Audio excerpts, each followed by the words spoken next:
Alright, it finally got here. Doomsday Clock number 9. I got both covers. Variant covers are a cancer, and yet I keep buying them. So they must work. They gotta absolutely work. We're gonna take this one and set it aside, because I haven't opened it up, whereas this one was the one I was reading earlier. Got that Forlorn Legion flight ring right there. And that's where we start off. That flight ring goes back in time. Dr. Manhattan gets it. And then time, what he can see, shrinks and shrinks and shrinks and shrinks. There is no ring in my hand. There was never a ring. Because he moved the lantern. Out of reach. We saw that in a previous issue. So stuff happens, man. I just like this. We don't even name it. It's just Crisis. And this is a great page. This page should have been the cover, man. Look at this thing.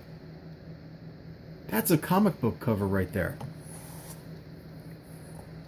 So the whole Justice League and all their friends in various variations and combinations.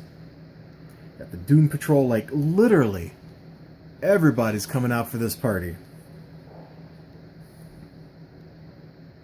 You know it's going to be a big party. And it is. Meanwhile, Superman, he's laid up because Firestorm kind of blew him up. Or did he? Well, that's the thing. Firestorm didn't. Firestorm is going to Mars, though. There is so much going on in this book. I feel like I'm going to have to read it again to kind of get it. But, the League's over here confronting Dr. Manhattan on Mars. Firestorm made a breathable atmosphere for everybody. And Firestorm seems to be like a key part of all this stuff.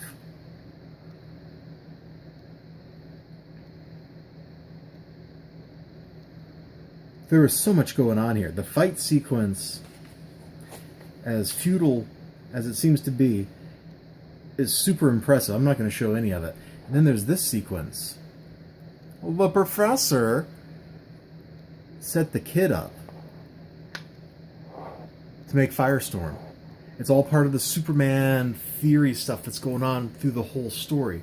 So now, everything's kind of converging together. The Watchmen universe people, the Superman theory stuff,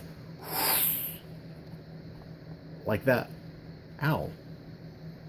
I guess it should be more like that. Although we haven't quite done that yet. You know, we're kind of reaching in. The Gary Frank art is good. I'm glad that the story has some motion going on, that there's something happening, and it's a good book. I know I should say a lot. I know some people out there, they're kind of like, oh, I don't like it because you're throwing them Watchmen characters there into the old DC universe, and that's not really cool, but it's kind of cool, dude. Like, I'm sorry, it's just kind of cool. I can't resist. I gotta show at least one page out of the fight sequence.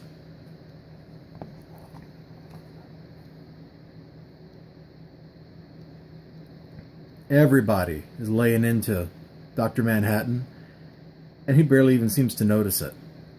Until Captain Atom blows him up. But like, up until that moment, look at this, man. You got crazy Kirby crackle going on. You got eye lasers, chest lightning, staff lasers, ring lasers, big Barda stomping, like everything you can think of is getting thrown at this dude, and he's just like, huh, interesting.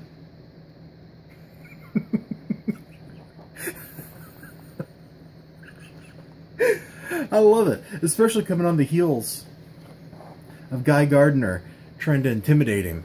Like, Dr. Manhattan knows who these people are. And boy, Guy Gardner has quite a mouth. I think these panels got posted on Twitter and somebody was making fun of them. And I gotta admit, this is Guy Gardner mouthing off is probably the weakest part of the book.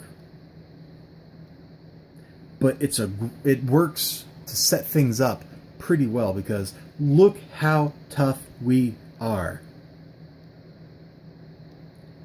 Dr. Manhattan, thoroughly unimpressed. The very first thing he does is he takes a lantern ring apart to figure out how it works. A freaking lantern ring. Then he takes magic apart to figure out how it works, and he throws it right back at the magic users. Then he just withstands the withering blast of everybody. Like they're not even trying to hurt him. There's a line in here. Let's see, from right before the page I showed. Right? No. Well, I'm not going to look for it. I'm not going to go look for that line, but it's Firestorm is talking to the professor, and he's like, "No, Professor, we don't know who we're dealing with. Like, we can't hold back. We don't know who we're dealing with." And Dr. Manhattan is right. "You're correct. You don't know." It's the kind of thing that this book is settling like the ancient question that nerds have argued. Granted, Superman hasn't met Dr. Manhattan yet, so that still kind of is out there. But the stuff on this cover, totally in progress by the end of the book. Meanwhile, Batman is sending messages to the Justice League, who the Green Lantern Corps sealed the planet off, so messages can't get through. But he's sending messages to them like, "Look, I think this is wrong. You're being set up. Everybody's being set up." So who's really behind it? Is it Ozymandias?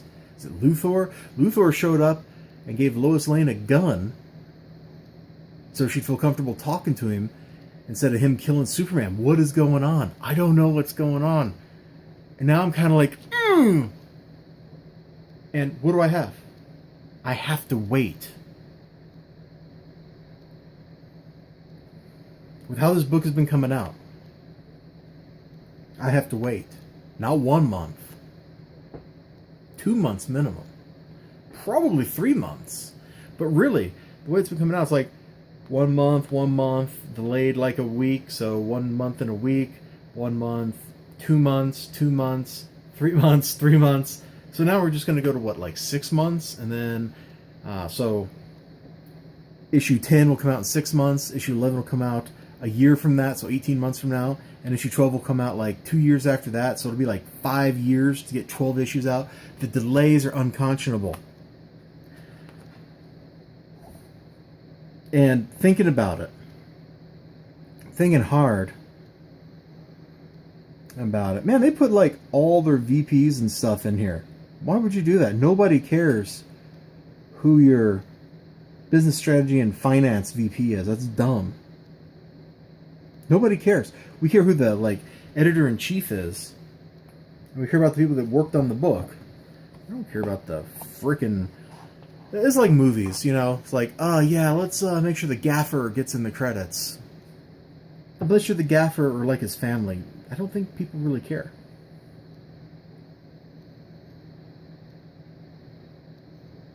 So I'm just showing this.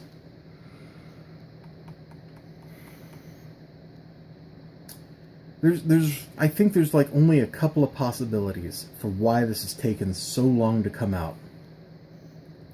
One, Gary Frank really is working that slowly. And Jeff Johns wants this to be like Watchmen. He doesn't want a fill-in artist to come in for even a single page of this. I can understand and respect that. It disappoints me because I want more, but I can understand it. The other possibility is Jeff Johns is deliberately, or the artist, somebody is deliberately slow-rolling the book so that the final issue comes out after something else happens. What that is, I'm not sure. Is that like, are they waiting for like when Bendis's like contract is up at DC on Superman or something? That way they can reset Superman with this book? Like, I don't know. It feels like it's not just, oh, this is my opus, we need to take our time. Because you can plan for that. You can absolutely be like, hey, we know Gary Frank is going to be slow. We're going to make this bi-monthly right off the bat. You know, or you go, hey, we know Gary Frank is slow, so this is just going to get done when it's done. It's not really going to be monthly. You can plan for that kind of thing. But are they waiting for something? I think I read somebody on Twitter like a month ago thinking something similar to that. I don't remember what their thought was, but they were wondering those same kind of things. And I don't know. I really don't know. What I do know, though, is that I hope you have a great day. I hope you'll like and leave me a comment.